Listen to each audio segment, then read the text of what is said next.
Hey guys, and welcome to 2026. I mean, can you believe that? It's officially January 1st, 2026, which means we have clocked out of 2025, and I'm ready to recap the year. Okay, I wanted to do a little recap video, recapping the year, sharing my highlights, my lowlights, and the things I've learned. I was gonna write things down and kind of go off that, but I kind of just want to do it from the heart and share what I learned this year and kind of how this year has shaped me so much, because genuinely this was the hardest year of my life, and I can say that without doubt. I've talked a lot recently how I experienced a lot of depression and suicidal ideation this year, and it's something that I definitely dealt with before but was insane this year. So I'm honestly just shocked that I even made it to January 1st, 2026, and I'm really excited just to see what the next year holds in store for me. So I think we should just start in January. In January, I celebrated in Halifax with my boyfriend's side of the family. We were celebrating Christmas there, New Year's, and that's something that I really cherish. It's spending my time there in Halifax, and I definitely learned that this year because it's something that I didn't do as much this year as I did in other years. So I definitely learned that Halifax is such a beautiful place and such a special place for me.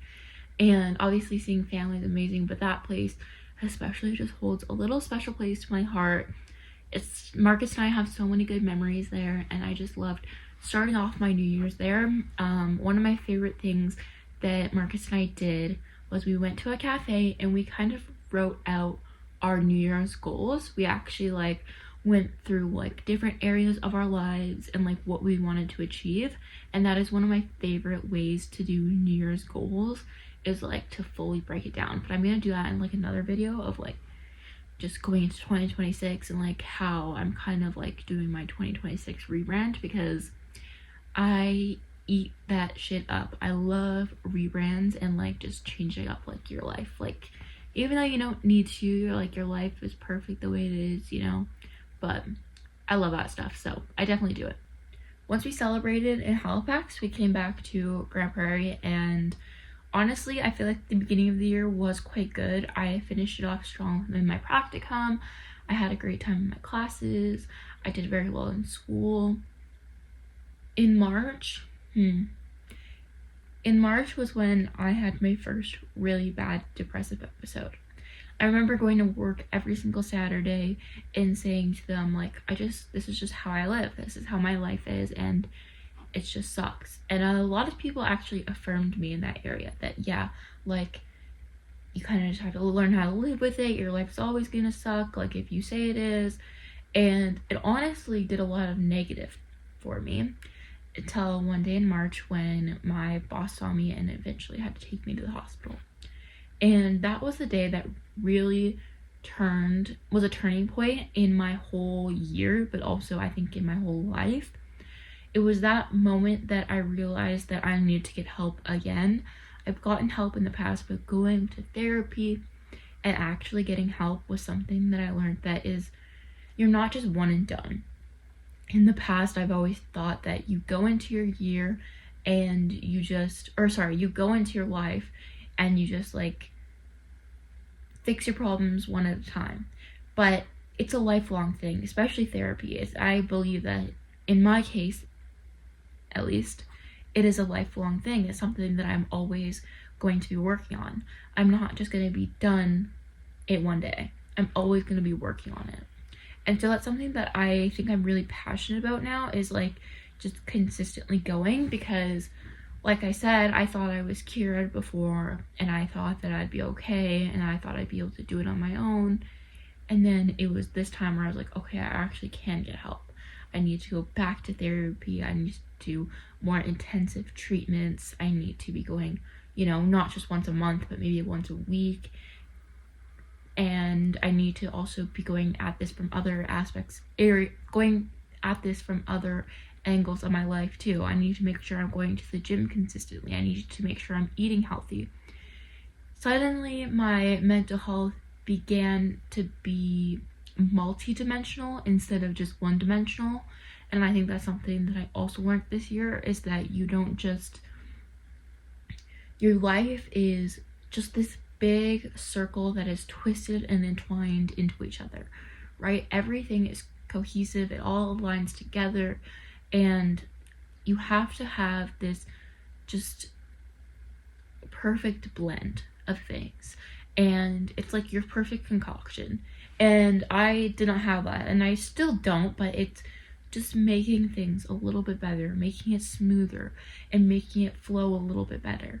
And so therapy was something that really, really helped me, getting to go once a week. And now I moved it to once every twice a week, or once every 3 times a week, and eventually probably once a month or every 2 months. And it's little things like that, that it's the maintenance. You have to do maintenance throughout your life. And one of the things that makes me really sad is I had a lot of goals for 2025. I wanted to do a lot of things. I got started in a lot of areas, but I don't feel like I thrived in those areas, because a lot of my year was maintenance. And I don't think there's anything wrong with that. Obviously, it could be very disheartening, just always constantly having to do maintenance. But I think that it's something that we have to remember, that sometimes your life isn't big goal after big goal after big goal. It's achieving the small goals every single day and being proud of those, because those are what keep you on track, those are what keep you in line, and those are what keep you ultimately reaching those bigger goals. One of my favorite things is that your months make up your years, your days make up your months, your hours make up your days, your minutes make up your hours, and your seconds make up your minutes. So every single little decision that you make has an impact on this big goal. So even though this maintenance might feel like it's not getting me anywhere, it is.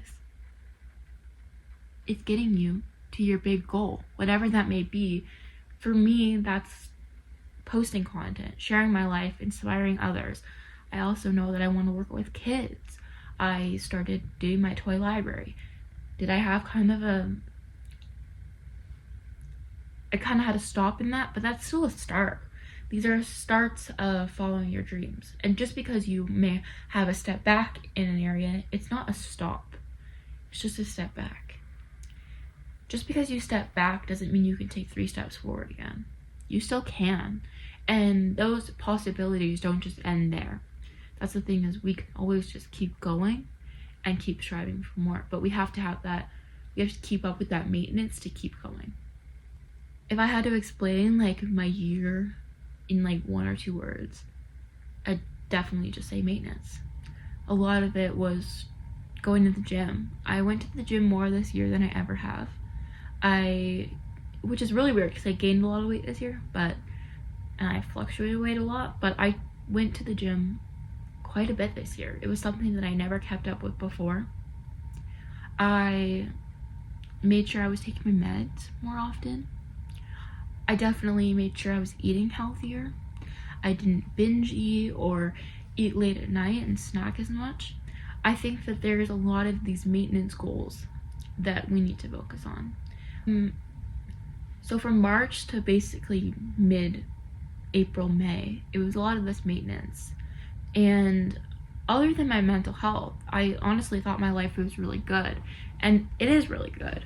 But in June, I remember a moment happened between Marcus and I, and it kind of made me rethink everything. Marcus and I never really struggled in our relationship before, and all of a sudden we were met with this situation where we realized we didn't agree on some things. And this is something that I think a lot of couples go through, and it's something that's very normal, but it was something that we had never dealt with before, and it was really hard for us. Ultimately that day, we decided that we needed to kind of take a step back. We were still going to stay together, but we needed to take a step back.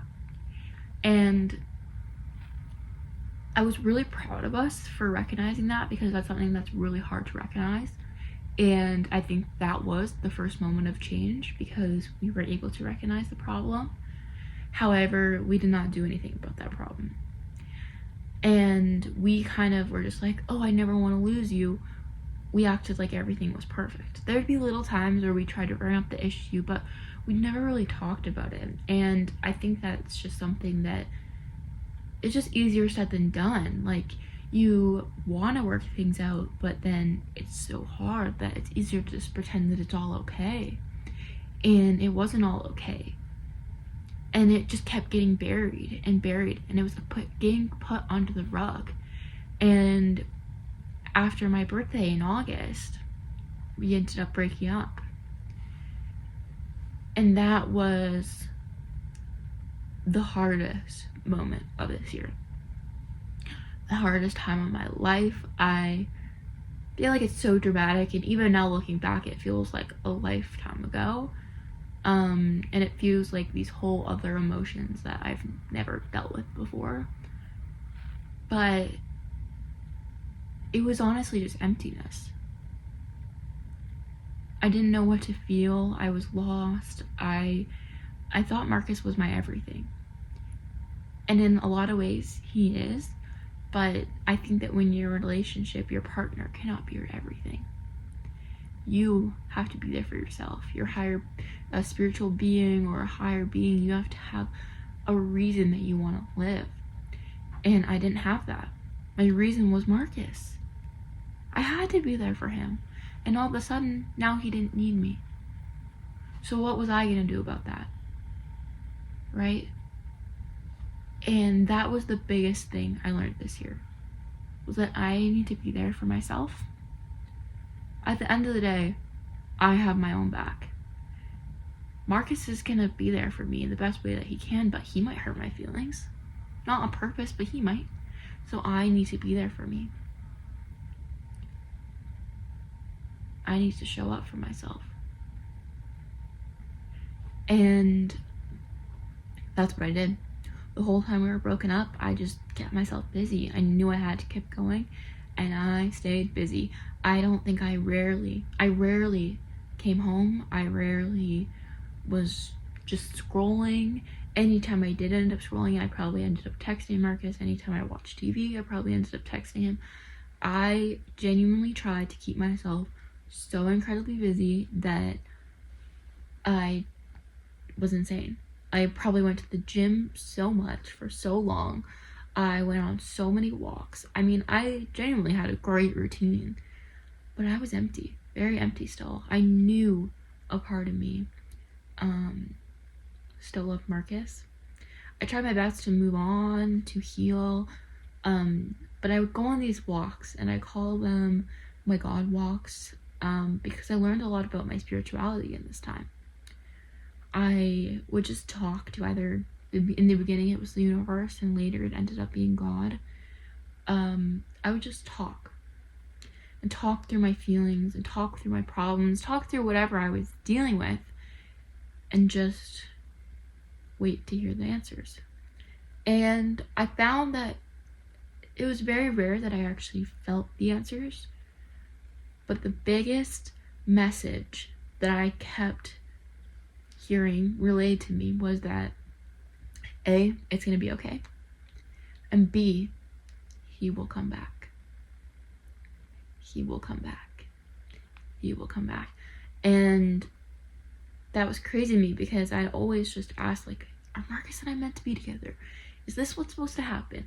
Are we supposed to be broken up? This does not feel right. Like, we really love each other. It's just this one thing. And I would just always hear the same thing. He's gonna come back. It was never that I need to go back to him. It was never that I need to chase him, that I need to beg for him. I never heard that. And that's what I was doing. But I never heard that. And one day, I asked Marcus if we could talk again. I wasn't expecting anything. He told me multiple times that he was done with me, that this was it. And he came back.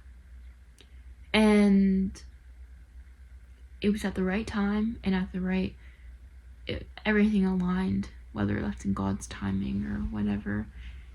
it was aligned for us, and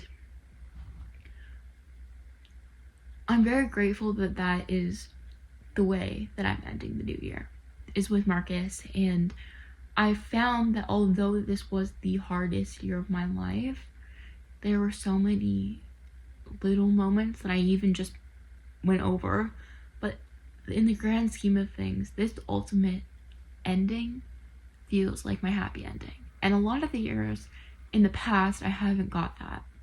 And I'm just so incredibly grateful that even if it's just this one year, I have that little bit of a happy ending. I genuinely feel like it's what I needed. That this year really pushed me down, but at the end, I got back up. I want to share this verse because I feel like it just rings so true and was something that really signified the difference between how I helped myself when Marcus and I broke up versus the other times where I kept coming back to these suicidal thoughts, where I kept coming back to this depression. Anyways, Proverbs 24:16. For the righteous falls 7 times and rises again, but the wicked stumble in times of calamity. All in all, this year was extremely difficult, and I would say it was one of the worst years of my life. But I do think that you find the joy in the little things. I learned that a lot in my breakup even. I found the joy in the sunsets. I found the joy on my walks. I went on a lot of walks this year. I spent a lot of time outdoors. I tried to do the 10,000 hours outside challenge. I went to Kelowna and went on a beautiful trip with my family. Marcus and I went on this like 24-kilometer bike ride throughout the mountains, and it was so beautiful. Like, that was one of my top memories of 2025. We also, even just starting the year in Halifax was so beautiful. I went to Banff with my best friend Brooklyn and really focused, this is another thing, I really focused on female friendships this year, which is something that I want to even further my just growth in 2026, but I really focused on female friendships, and I started going to Bible study, which was really fun, and getting just to talk and debrief and really put myself out there was something that I never would have done before, but I'm just so incredibly proud of and grateful for because it's so honestly fun.